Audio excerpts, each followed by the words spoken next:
Very good. Welcome everyone, and thank you for joining me for another special health-focused Tai Chi and Qigong class. So it is getting a little colder outside. You may notice how it is affecting the system. I've always noticed that it's much easier to just get moving when it's warmer. It might be a little bit, you might feel a little bit more stiff in the winter time. I might just turn off my dishwasher in the background there. Okay, so let's salute. Right hand in fist, left hand straight, pull back the thumb, feet together, hands together, and press forwards. Good. So as always, warm up is absolutely essential. Let's do our little four-corner roll. Now, as we mentioned last week, depending on how you're feeling, you can do the full movement, or you could do an adaptation, which is just a little bit smaller. And really, the way I learned it was to think of a postage stamp underneath your tailbone, and you're just swinging around the tailbone, swinging the tailbone around the postage stamp. So that allows a bit of movement, but it's still very subtle. And even if you're not sore, I recommend you try doing that sometimes, because what you find in Tai Chi, honestly, often less is more. And what I mean by that, hello love, hi, you doing Tai Chi with us? Hey? What I mean by that is when we move in a very small circuit, it's generating qi, but it's not using it. It's not expending it. Is that the right word? We're not using it up. So we're generating, we're creating some unused energy.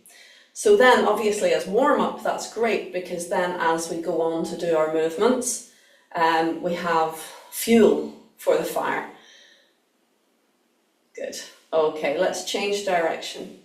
Whereas if we do big movements, we're actually using the energy as we're calling upon it. It's already being exhausted. So small movements are often more powerful. And if you watch our grandmasters in the Chen family, you will see, or I've noticed over the years, their movements have got smaller and smaller and smaller. So much so that often when the grandmaster tells us that we're moving from center and we're turning our bodies, you look at him and it's practically impossible to see that he is moving from center or turning, because it's just so subtle. And that can be very confusing. So actually, to get an idea of what you're doing, watching the grandmaster isn't always the best plan, because unless you have an eagle eye and you know, like a bird watcher, you're really kind of focusing full throttle for a long time, you could easily miss the very principle that he's putting forward, so that we keep our structure. You can see he's structured, but moving from center, it's just so subtle. So as beginners, we tend to be exaggerated beyond belief. All our movements are far too big. And as we progress, so we become a little bit more seasoned, we are more contained, we start to feel our structure more and contain our structure. But as we continue then through the years, our Dandian movements go from the whole of the lower body to a little bit smaller ball, and eventually maybe like a little orange in the middle of the belly. But Grandmaster, he's down to a pinpoint. He's swiveling on a pinpoint in the center of his belly. And it's not even blink and you'd miss it. You just can't see it. You just can't see it. And that's the product of, well, I was going to say millions of hours. I'm not sure. I'm not sure how many hours there are in a human life, but 8 hours a day for most of an adult's life. So yeah, we're not doing that, or I don't know about you, I'm not doing that, but that's what it takes in order to develop that very pinpoint, accurate and subtle dandian coordination. However, you don't have to have that pinpoint tiny center and fulcrum in order to get the movements well. Good, change direction. But the more pinpoint you get, the more powerful you become. Very good, and shake out. And anyone seeing the Grandmaster can see how very powerful he is, that he has actually done big, media campaigns where, the strongest man in China would be up against the Grandmaster doing Tai Chi, and they do wrestling, and, well, Grandmaster won. I'll wonder if I can find that footage. I'll share it with you on the WhatsApp group.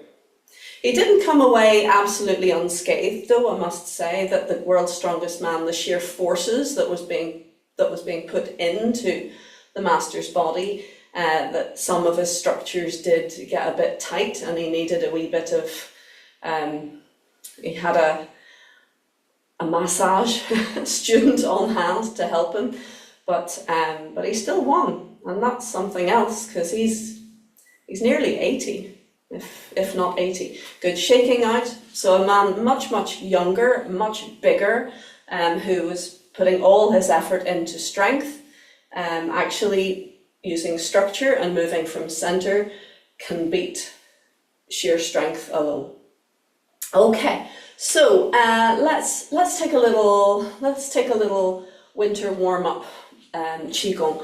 I'm not sure how warm or cold it is where you are and how warm you keep your room. So I'm just assuming that it's a little bit colder. It is here. We're being modest with our heating. So I know I need a bit of a bit of movement. So winter warm-ups, basically a little bit more movement, you can see, a little bit of momentum, and we can add with swinging, we can add with a little bit of body patting. Again, just be very gentle with this. If you're working with injury, a very soft bounce, you could slow it down even, that might be a nice way to help your system. The funny thing is, when we are injured, we tend to try very hard to protect ourselves against further injury. And that makes sense, doesn't it? And yet our body's way of doing that is often to tense. It's like bracing for impact. And when you are tense and you are trying to move, it is like driving with the handbrake on. So it's not good for the system. It is actually a cause of stagnation. And what we mean by stagnation is when the body and mind are trying to do two things at the same time. So you're trying to protect yourself, but you're trying to be free. That's not going to work. So actually, in order to protect your body, I want you consciously to decide to be free in your movements, but to be gentle in your movements. And therefore, you won't be tensing and trying to untense at the same time. Let's just do little circles forwards.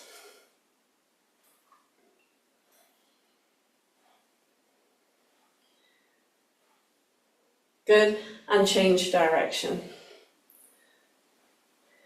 So stagnation is a concept within Tai Chi, within Qigong, within Chinese medicine. And it is considered to be the cause of all issues. Basically, if something gets stuck, then energy can't flow. Let's take one hand to waist, and we're going to swing gently to the side and to the other side. So what causes stagnation? Well, it could be physical injury. So if you bashed yourself, that could cause certain structures within your body to bruise, to scar, to have all sorts of little upsets, little injuries. And that in turn can reduce the flow of energy. However, actually, when we are injured, it increases the flow of energy to that place in order to try to sort it out and help it. However, the energy may get stuck there, hence stagnation, things getting stuck. Let's change, please. But often, actually, the cause of stagnation is not that sort of physical injury. Or the physical injury may be the starter, but then other things get involved which further cause stagnation. Namely, mental anguish, overthinking, mental stress, which causes then energetic stagnation. Good. Come back to center, please, and release. So the same little expression that you'll hear me saying many times is true, that where your mind goes, your energy follows, and where your energy goes, your body follows. Or sometimes, I think Master Locke, he expressed it as mind, where your energy goes, your mind follows, where your mind goes, your strength follows.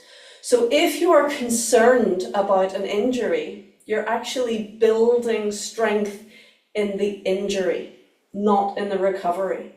Because your mind is milling over the injury, it's not focusing on pathways of healing. So it's very important that we keep our head in the game and do not talk ourselves into further injury. It's not your fault. It's very normal to be concerned and want to look after ourselves, but you can actually look after yourself more rather by dwelling on what you don't want. Focus on methods towards what you do want, or even just visualizing a happy, well-functioning body. It all makes a difference. It's not about self-blame. So whatever happens, whatever has happened, that's fine, but we can work on improving. Okay, so let us do a little stretch, I think. So we're going to step forwards, square the hips, and move forwards and back, and breathe.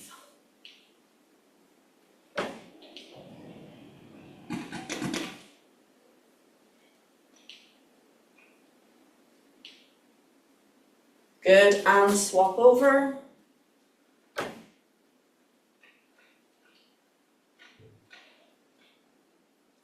Yet another storm outside. My goodness, I think I even heard thunder about an hour ago.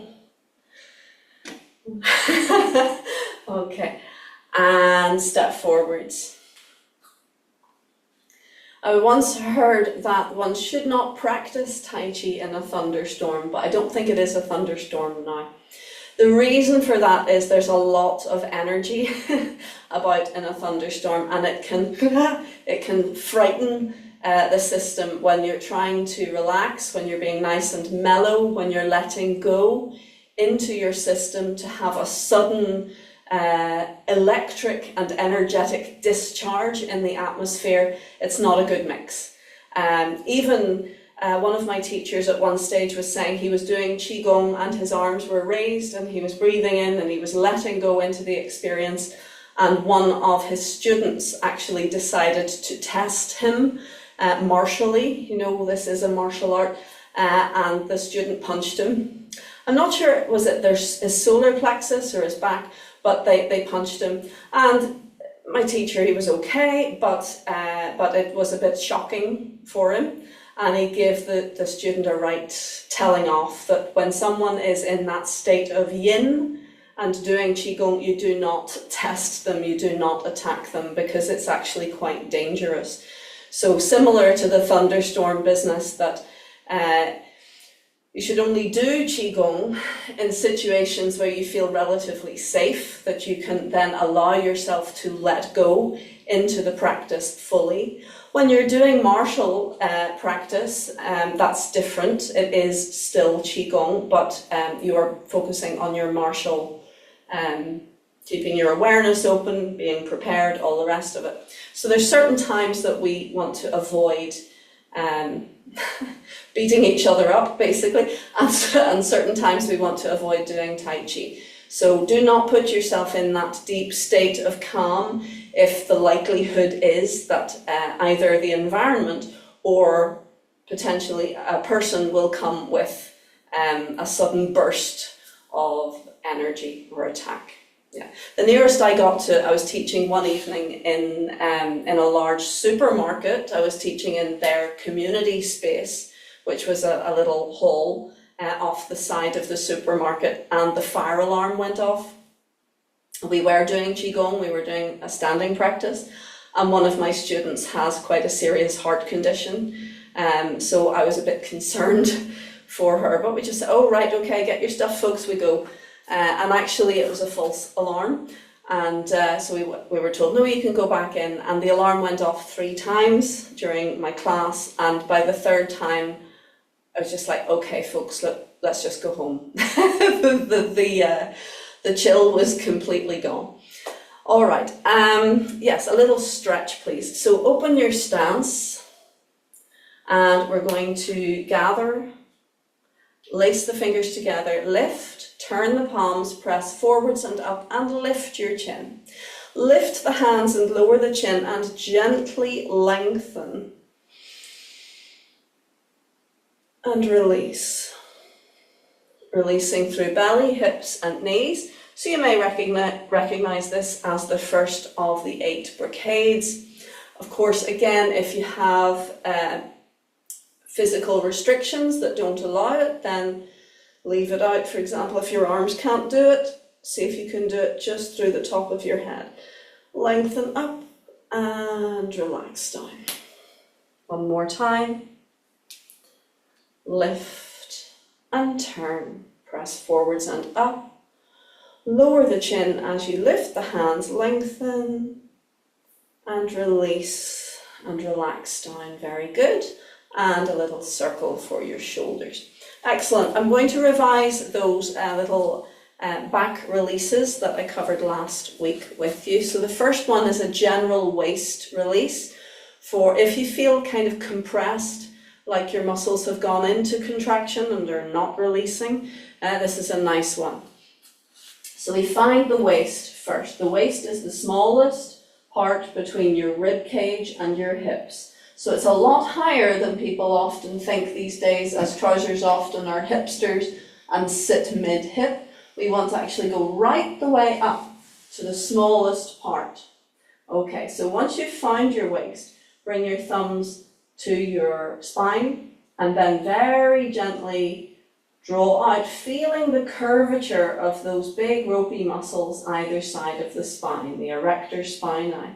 Now when you fall off the first curve, as you go out either side, press your thumbs into your body, directly in, and then you'll find that the tips of the thumbs can sit gently against the edge of those ropey muscles. So we press the tips of the thumbs gently in against the ropey muscles, and we hold that.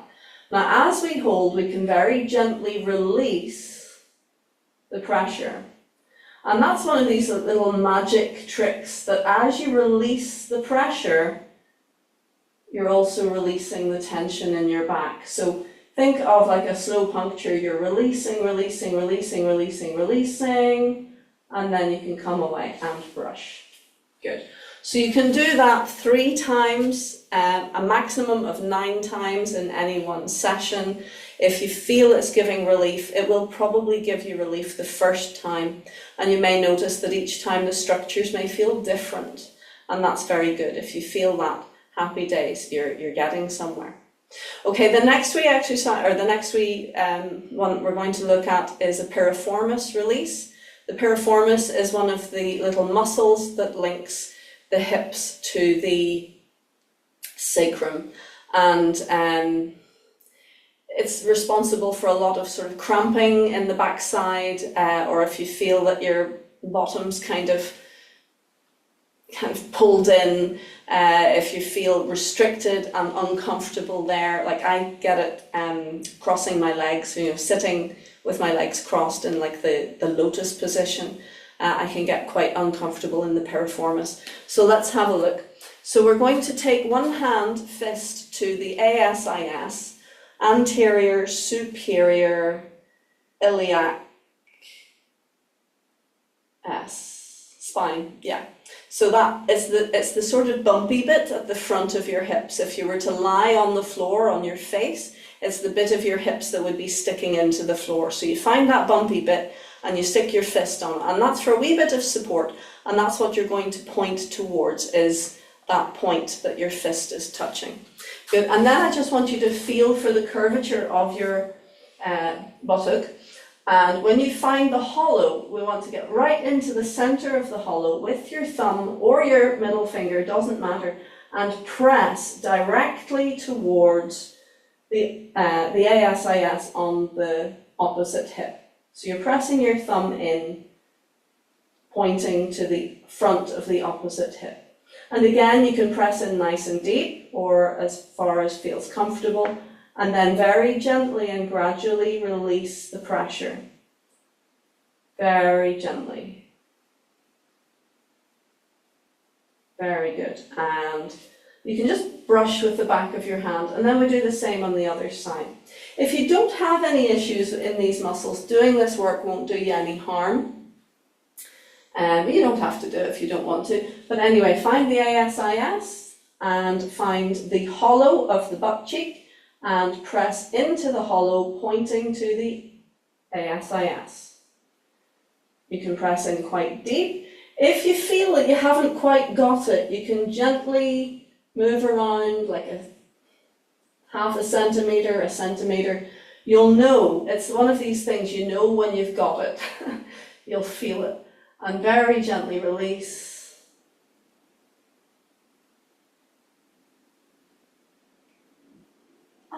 And a wee brush with the back of the hand. Good.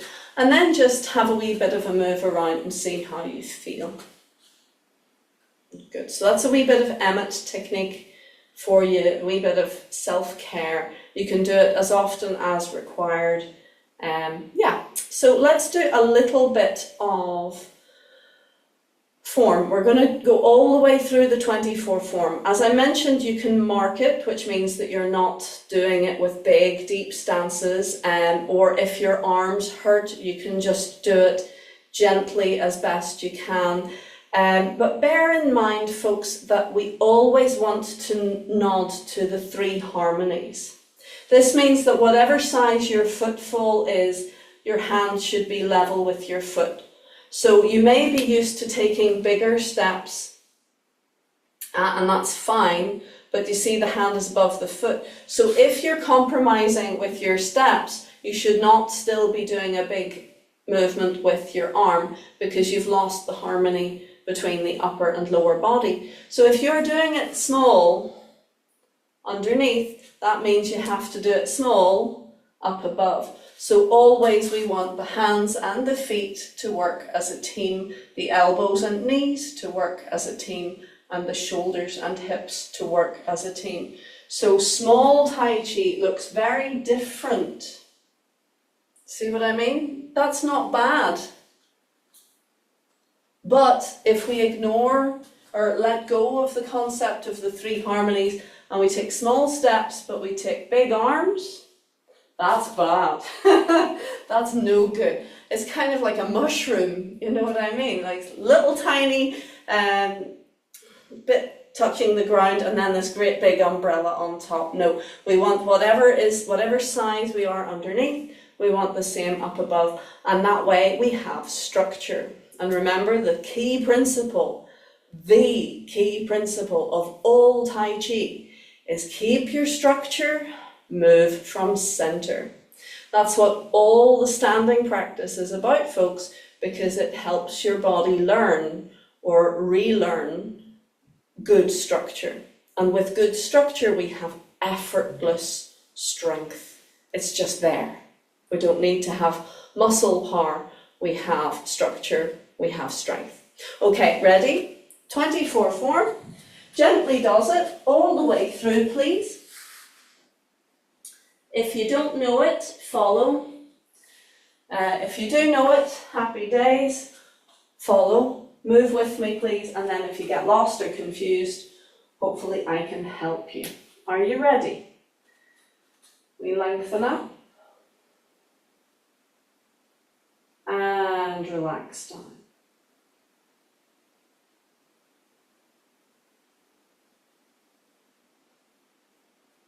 Take a few breaths and calm.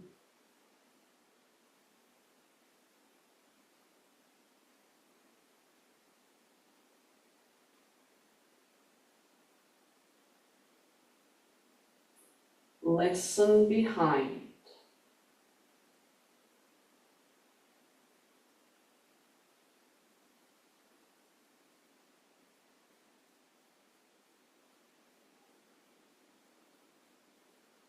And we'll begin.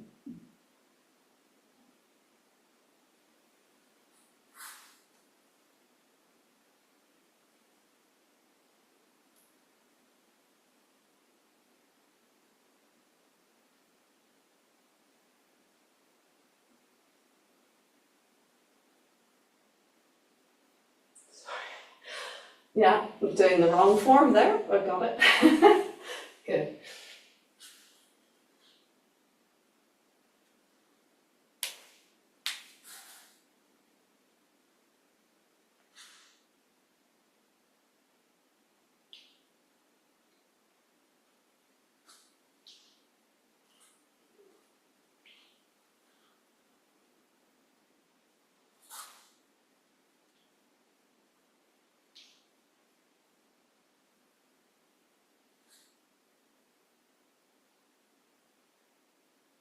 I'd like you to keep doing old cat washes its face so that we can step back 1, step back 2, step back 3, step back 4. Prepare, point to your elbow, and now we can continue. Brush, knee, push.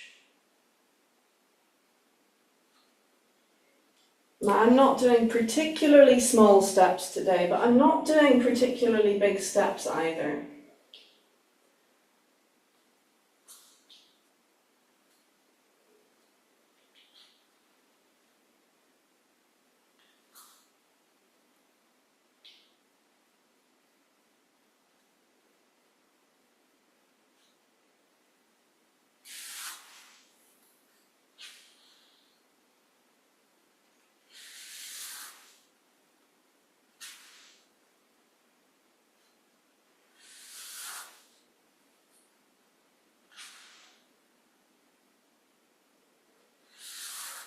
Keep going, one more step back. And turn. Grasping bird's tail.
I'm going to move forwards with a feeling I'm off screen. Keep going.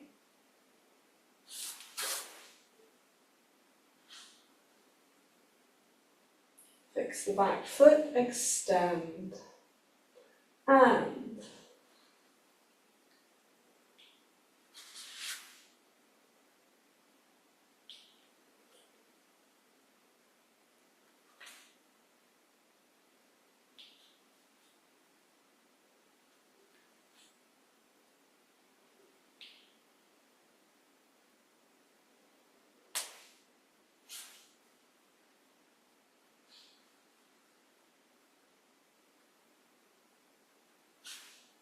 fix the back foot.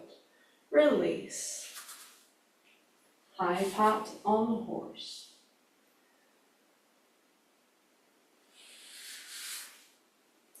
Choose if you're going to kick. If you're in pain or if you have been recently, I recommend keeping your legs very low. That's fine.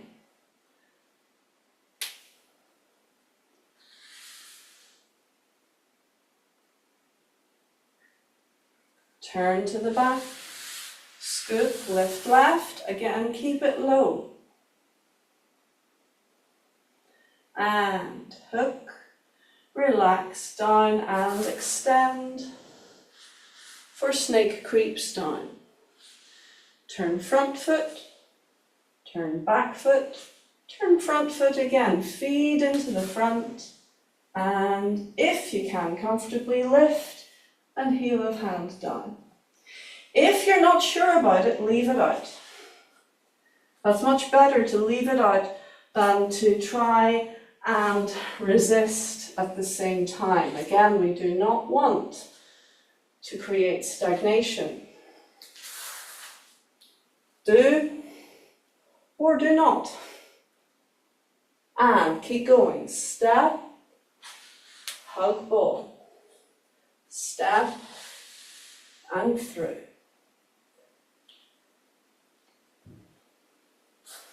Step. I know I'm going off screen again. And through. Half step. Needle to sea bottom. Gently turn to the right and roll down. Bounce up. T-shaped position. Relax down. Step. Fan. Through back. And block parry punch. Arms up, turn to the back.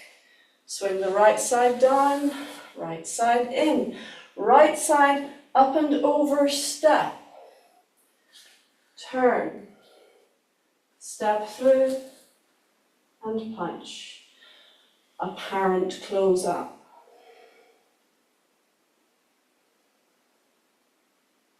Arms up, left toes in, right toes out, scoop. Right toes in, right foot in, palms face down, arms down, feet right, close left, release, and relax into the floor.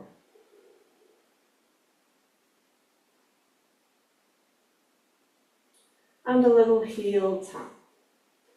Good, ease from your stance, please. Come and talk to me.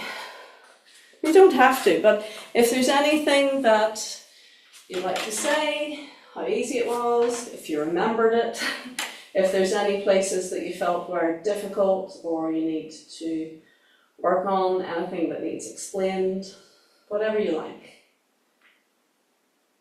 John? My only problem at the moment is this hip and this leg. It's not unbearably painful, but it's sore enough to not be very enjoyable. Yeah, yeah, okay.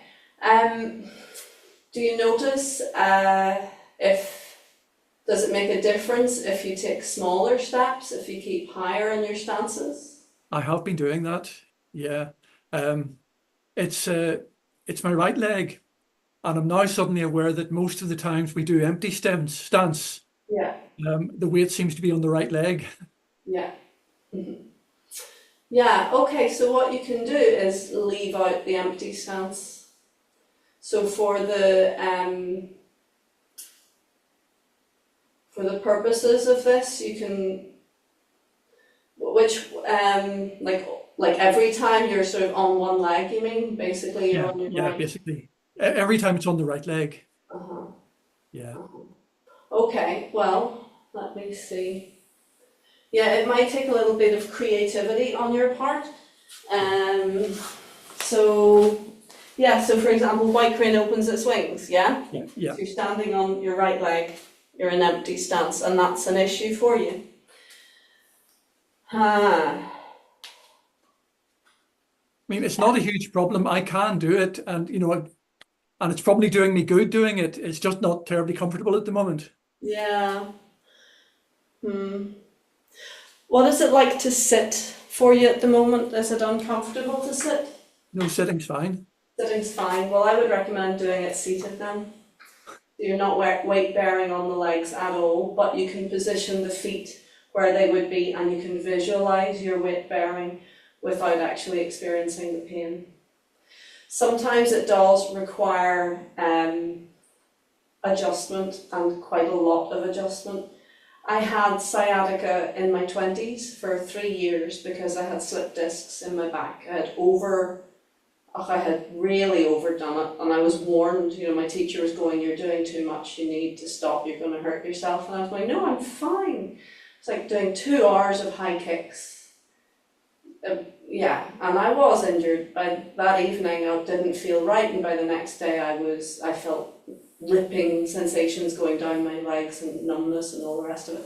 And I couldn't sit for 3 years. I could lie down or I could recline or I could stand, but I couldn't sit. I was in too much pain. And I don't think I missed more than 1 or 2 classes of Tai Chi, but I did adjust what I was doing. And the one thing that really required adjustment was the forward stretch. This. And the funny thing was I could stretch to about here, pain-free, and then I hit a wall of pain. If I went through it, I could go down and that felt okay, but there was that wall of pain and I wasn't sure if I should be forcing my way through it. So in general, I didn't. So for 3 years when I did the leg stretch, that was my leg stretch. You know what I mean? And you can see that's pretty much 90 degrees. So it's still a good stretch. So yeah, if it's hurting you, if it's making it unpleasant, why are you doing it? Don't do it, just sit. So do the leg work in your mind, do the arm work, gently rotate, and you do need to be more gentle when you're seated because your hips won't move so much. So any turning of the center needs to be much more subtle. So it's going to actually teach you a great deal of, it will advance your practice more towards the master, because if you see him turning, it doesn't look like he's turning at all. I remember watching him silk reeling, and he had said 45 degrees turn, and we were all going, okay, 45 degrees, and you could see this very obvious turn, and yet the master was doing this. I was going, he hasn't turned at all. And I would watch him eagle-eyed, and I'd realise he is turning, but it's just so smooth that it's invisible. So when you're seated, you have to do that. You have to, maybe not at master level, but if you're turning, you have to it's more like what's that word? The intention of turning rather than an actual noticeable physical turn. So it'll be much more subtle, but if you are, as it sounds like, you're going in your healing trajectory, you're getting good days, and then straight away you're getting bad days. That sounds to me you're doing too much on your good days, so you need to pay attention in your training and just be more gentle, more subtle. And not just, it's not cookie cutter Tai Chi. It's not like you have to do it this way and then it's good Tai Chi, and if you do it any other way, it's bad. It's not that at all. Tai Chi is very adaptable because the first rule of Tai Chi is nature. So if your nature is demanding gentle, special care and attention, then to be doing good Tai Chi, you have to adapt to your nature, as opposed to just doing the standard form, which could actually exacerbate a delicate stage in recovery. So you have to go very gently. But you're doing good. You can try it, see what it's like doing it seated, and it can take some adapting, some adjusting. And it's like introducing a new food into your diet. You go, I'm not sure about that. But you have to educate your palate into seated practice, and then once you get the hang of it, it can be very enjoyable. And your employing that aspect of visualization. You're visualizing yourself doing it perfectly and without pain. And that, like a visceral visualization. So you're thinking, how will this feel? How does it feel? So if you can't get your arm up here, but that's where we want to be, then you get your arm to where you can be, but you visualize, how would it feel? So you're introducing the neural pathways to what you're aiming for, and actually then the nerves will fire as if you were doing that, and therefore it will support the muscles, it will feed the muscles, and it will train your system to be able to do that a lot quicker than if you just force yourself to do it going, I don't like this, but I'm doing it anyway. That's stagnation, because your body's fighting you. It's going, no, no, no, but you're hurting me, so don't do it. And so you've got this two-way pull. Okay, Pam, how did you get on?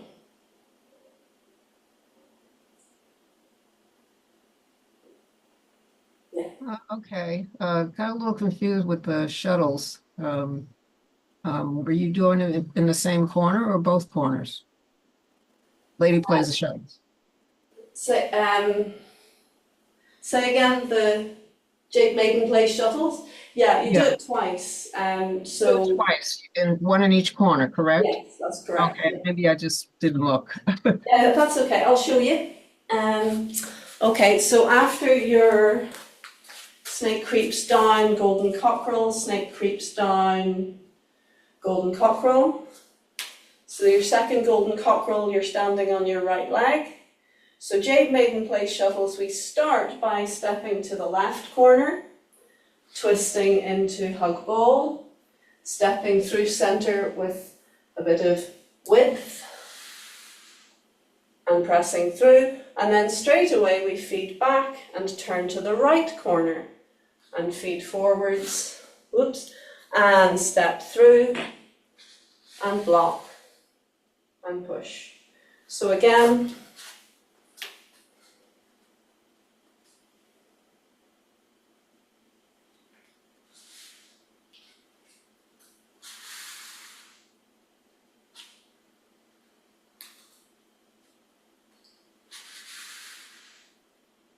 so 2 Jade Maiden Plays Shuttles. You're stepping to each corner for the twist, but the actual block and push is always to the side. Yeah, do you see what I mean? So if I do it facing you, sorry, what were you going to say? No, I was just saying that's where I was confused. Yeah, okay. I always just went to the corners.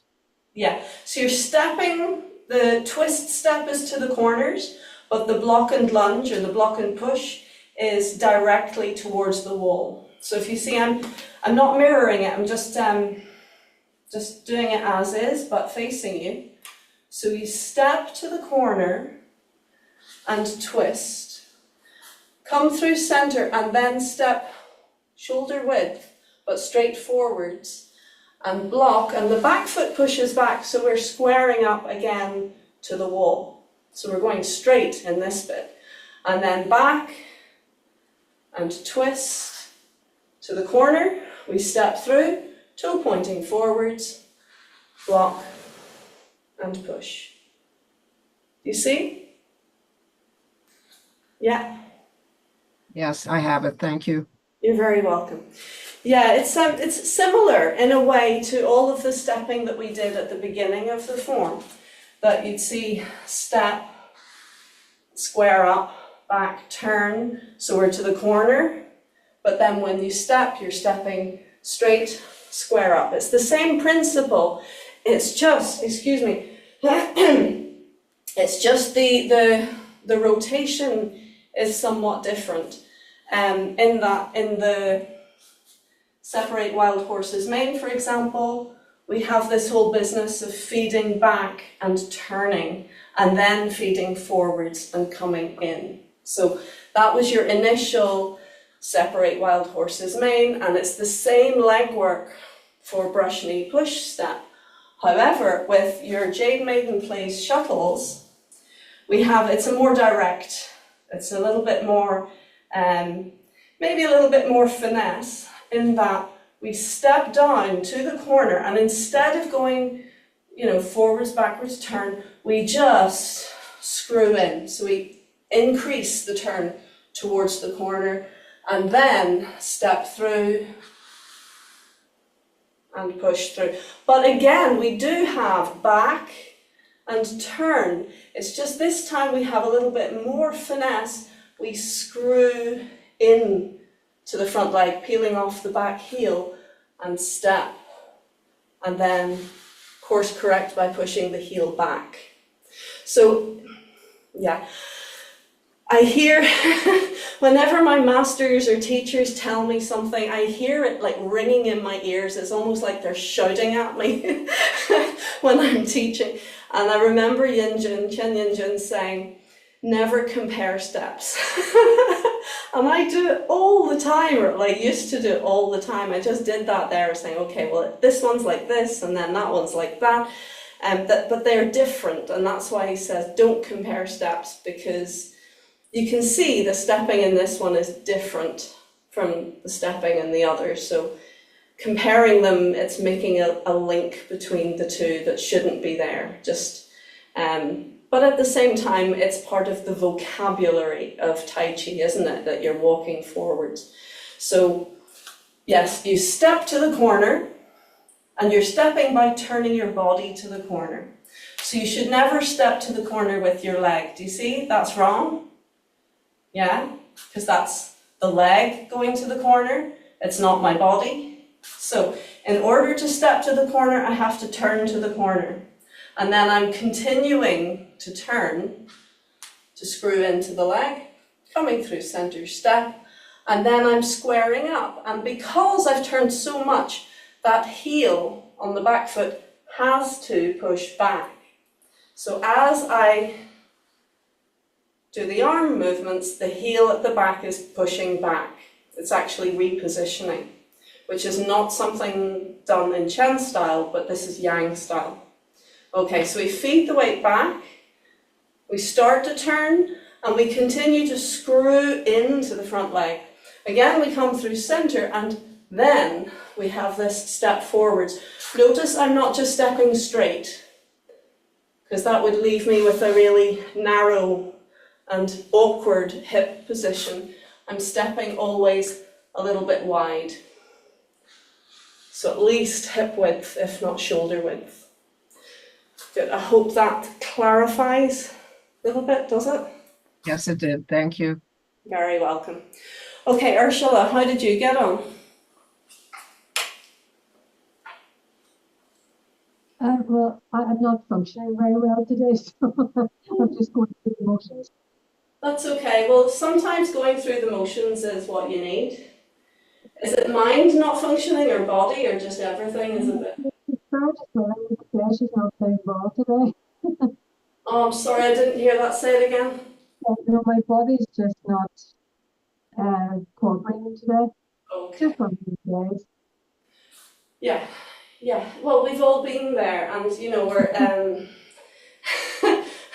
this class is designed to accommodate for that. Actually, that some days the body doesn't cooperate very well. However, the thing is, it is even on your worst days, if you put some effort into training, you will notice a difference. Actually, some days, your worst training practice, afterwards, you notice things unfolding, they just bloom. I noticed it the other day in a different class. I was doing a meditation class with a lovely gentleman, and I had my mind was everywhere, and often my mind is everywhere in meditation. I'm not saying I'm great at it anyway, but normally I'm kind of forgiving of myself, or I'm not even thinking of it. I'm just, my mind wandered, and bring it back. But that day I was kind of going, you should be better at this now, Jane. You've been doing this for a long time. And I was disappointed with myself, and the whole experience it didn't come crashing down, but it wasn't anything like what I was hoping for, or what it had been, because I was too busy being disappointed with myself for my mind wandering, for my system not functioning the way I wanted. And I said to the teacher afterwards, and he was saying, do not beat yourself up, do not be disappointed with yourself, because it brings the whole vibe right down. It doesn't do you any good. And I agreed with him, and that's grand, okay. But actually that day, I had so many breakthroughs. I felt more centered, more calm, more relaxed. Just the accumulation of the work that I'd been doing with him and all the other Tai Chi and Qigong and everything else were blossoming.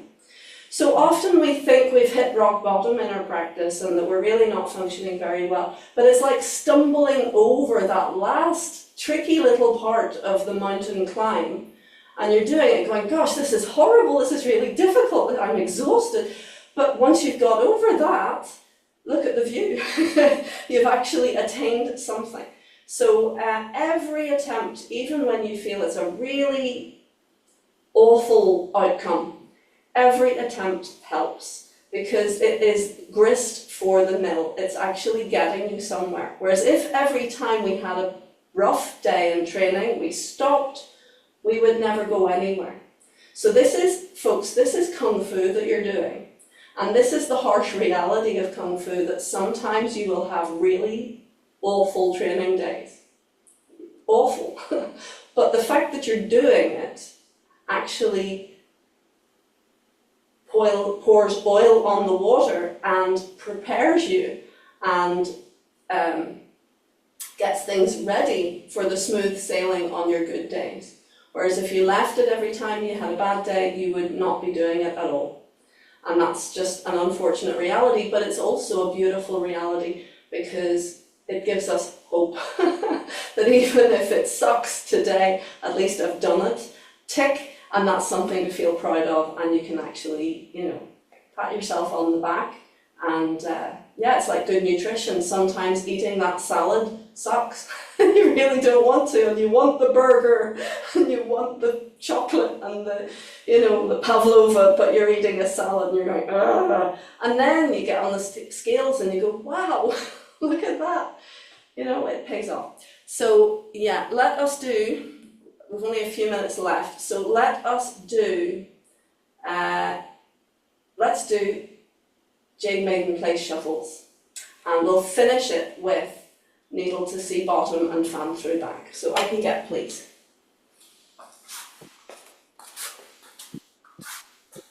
We're going to do it towards each other, please, and I'm going to mirror it for my sins. Okay, so we're going to stand on your right and lift your left side, or just touch your left side to the floor. Please don't be a martyr. That's still, every effort counts. So we're going to step to the corner and do that again. Let's just touch the toes to the floor. Okay, now we're going to step to the corner by turning the whole body to the corner. Ready? Step to the corner. Good, now we're going to keep turning in that direction as you push off your back foot and feed onto your front foot. There's your hug ball. Come through center and step with a wee bit of width. Good.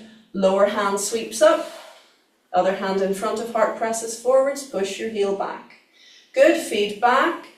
Slight turn, turning the body. Keep turning. Feed the weight forwards. Hug ball. Through center step. Block with the lower hand. Roll it up. And in front of heart, step forwards. Push forwards. Good. Half step. Feed the weight back to your right side. Turn to your right. Lift the right hand, untwist, fingers pointing forwards, and gently pour down towards the floor. Bounce up. Relax down. Step forwards and turn and expand. Fan through back, relax your shoulders. And this is not square to the front. You're opening the fan, so open your right side a little to the corner. Again, it's the hybrid position. Well done, and rest. Let's do it one more time to finish. I'm aware that facing you might be putting you off, so I will do the same thing as you, walking down the room. Okay, ready? So we stand on the right. And step, hug ball. Step, block, push the heel back, push the hand forwards.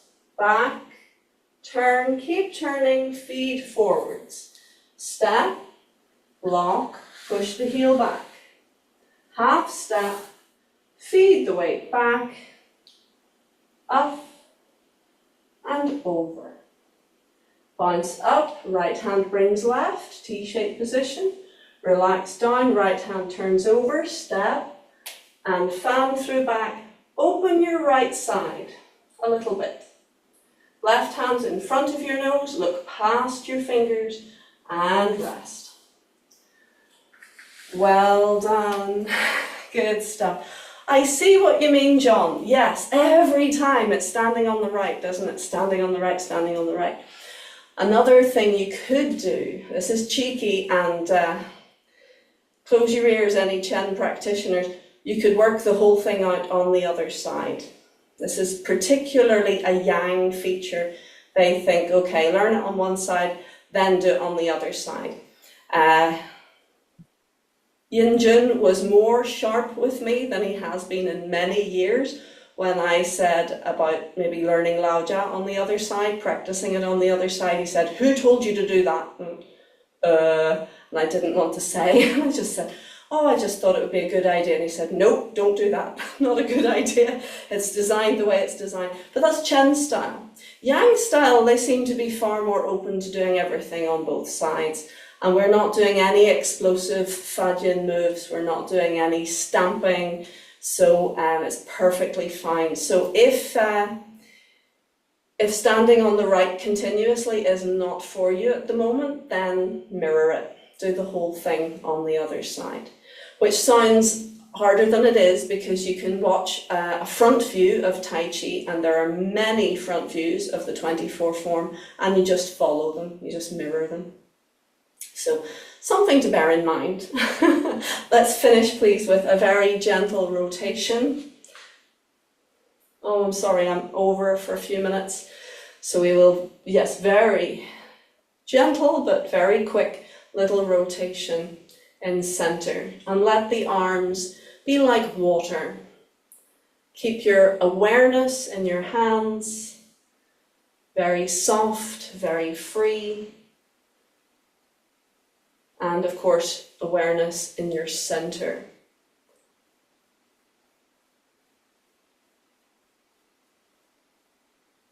Very good. So that's a lovely gentle exercise and can aid just loosening and releasing that whole pelvic girdle area. I'd like to do one last wee exercise with you. Open your stance. John, you can listen to this and see what you think. We're going to flip the toes to one side, to the corner, and make a fist and open palm. So it's a bit like your archer from the 8 brigades. We're going to draw the bow and arrow and squeeze. Don't collapse the knees, but think of squeezing a ball with your knees. Good, and release, and then to the other side, flip the toes, make a fist, soft fist in front of the heart. The upper body squares up. Think of squeezing the ball between your knees as you sit back a little bit. Good, and release. Good, and take a breath. That exercise is Master Locke's exercise for sciatic pain. This idea of squeezing the ball but not collapsing. So think of the ball pushing your knees out and you're squeezing with your knees in, combined with the squaring up. So your hips, yeah, you get this feeling of opening in the lower back. I hope that was useful to you. Shake out, please. Oh, we better finish, folks. Thank you so much for joining me today. Apologies if I've been lecturing you. I just want to help. There's so much in Tai Chi that can help, but it has to be approached correctly. Just like any practice, you know, Gym work is brilliant, but if you go at the gym hammer and tongs and use equipment incorrectly, you can make things worse. Even though Tai Chi is very gentle, it's also very powerful, and we need to know how to use a power tool, basically, in order to get the best results and not to impede our recovery. So listen to your body. Do not go against your body. If it's screaming stop, then please stop. You can always do it another way, either visualizing, seated. You find your way, but do not steamroller your system because you think it's going to be good for you, because that's not nature. Okay, well done. Thank you very much. Have a good day. Stay warm, stay hydrated, have a good rest, and hope to see you next time.